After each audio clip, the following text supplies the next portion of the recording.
আমার মতো কে কে ধোঁকা গিয়েছেন বলেন তো? কারণ হচ্ছে আমি ভাবতাম বিয়ের পর মনে হয় আর তেমন কোনো ঝামেলা নেই, পড়াশোনা করা লাগবে না, কেউ বলবে না পড়তে বসো ঘুরতে যাও। আসলে এরকম অনেকটাই ভাবে, যখন বয়স কম থাকে আসলে অনেক কিছুই বুঝে না। তো সবাইকে শুভ সকাল। সকালবেলা হচ্ছে রান্না বসিয়ে দিচ্ছি। আজকে কোনো কিছু রান্নাবান্না নেই, ভাবছি আলু দিয়ে মুরগি দিয়ে রান্নাটা করে নিব। উঠে হচ্ছে আমি একটু ব্রাশ করে নিয়েছি, 1 কাপ চা খেয়ে নিয়েছি। আজকে ভীষণ মাথা ধরেছে একদম। আরে আমি ভাবছি কখন ডিসেম্বর আসবে, বাচ্চাদের পড়াশোনা শেষ হবে, দূরে কোথাও একটু ঘুরতে যাব। আগের মাদেরকে দেখতাম যে 10-15টা ছেলে মেয়ে, আবার কিংবা 5-6টা ছেলে মেয়ে, তারা টিভি দেখছে, সিরিয়াল দেখ দিব্যি ঘোরাঘুরি করছে। আমিও ভাবতাম যে থাক, বিয়ের পর মনে হয় এভাবেই ঘুরতে পারে। কারণ তখন তো বউদেরকে দেখতাম হাতে চুড়ি পরে থাকতো, কানের দুল পরে থাকতো, সাজগুজ করতো। এখনকার মাদেরকে দেখবেন কি খুবই ব্যস্ত। তখনকার মারা হচ্ছে কাজ নিয়ে, সংসার নিয়ে ব্যস্ত থাকতো, আর এখনকার মারা হচ্ছে সন্তানদের টেক কেয়ার আর হচ্ছে পড়াশোনা নিয়ে দৌড়াতে দৌড়াতে ওদের অর্ধেকটা জীবন চলে যায়। যেটার প্রমাণ হচ্ছে বর্তমান যুগে হাজব্যান্ড ওয়াইফ কখনো একসাথে ঘুরতে যাওয়া হয় না, বাচ্চাদেরকে নিয়েও ঘুরতে যাওয়া হয় না, পরিবারের সাথে খুব একটা সময় কাটানো যায় না, আত্মীয় স্বজনের বাসায় যাওয়া হয় না। মানুষকে দেখতাম কেউ একজনের বাসায় একজন খুব সুন্দর বেড়াতে যেত, এখন এটা আর হয় না।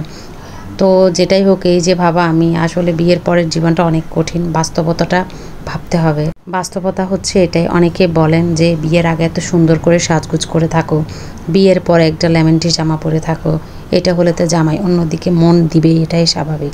একটু ভাবুন তো, এই রান্নাবান্না চুলার ঘরে গেলে কত না গরম লাগে, গায়ের মধ্যে উন্না রাখা লাগে, আবার তার মধ্যে যদি এভাবে শাড়ি টাড়ি পরে থাকি, একটা অ্যাক্সিডেন্ট হওয়ার ভয় থাকে। মেয়েরা যে কোন দিকে যাবে, আবার খাইতেও চাও মজার মজার রান্না, আবার বউ যেন সুন্দর করে সাজগুজ করে থাকে এটাও চাও। আমি প্রত্যেক পুরুষকে বলবো যে তোমার স্ত্রীকে যদি সুন্দর সাজগুজ করে দেখতে চাও, তাহলে বাসার মধ্যে 10-12টা কাজের মেয়ে রাখে দিবা, বউ সাজগুজি বসে থাকবে, কোনো কিছু করা লাগবে না। যেটা ভাবি আমরা সব সময়, বিয়ের আগে ভাবি রঙিন জীবন, সে রঙিন জীবনটাই থাকবে।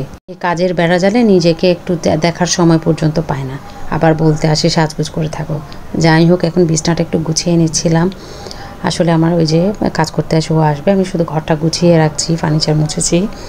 তো ও আসলে আমি ডয়ার গুছিয়েছি, আজকে অনেকটা এলোমেলোয়।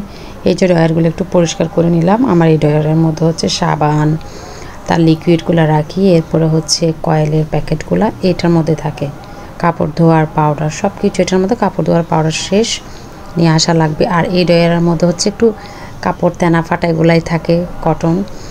এর মধ্যে দুপুরে খাওয়া দাওয়া করে, এটা অনেকটা পরে, ওদের 3টায় হচ্ছে ড্রয়িং ক্লাস ছিল, আমি 2:45 বের হই। আর সেদিন প্রচুর রোদ ছিল, প্রচুর গরম, বলার মতো না। এটা হচ্ছে বৃহস্পতিবার 20 তারিখ, হ্যাঁ এই যে। আর এই যে দেখতে পাচ্ছেন আমি হচ্ছে বসে আছি, আর এখানে দেখলাম যে অনেক কিছু অনুষ্ঠানের আয়োজন করা হচ্ছিল, পুরস্কার বিতরণী। তো যাই হোক, ক্লাস করে আমি 4:05 মতো বাজে, ওদের ছুটি হয় 4:30, সরি।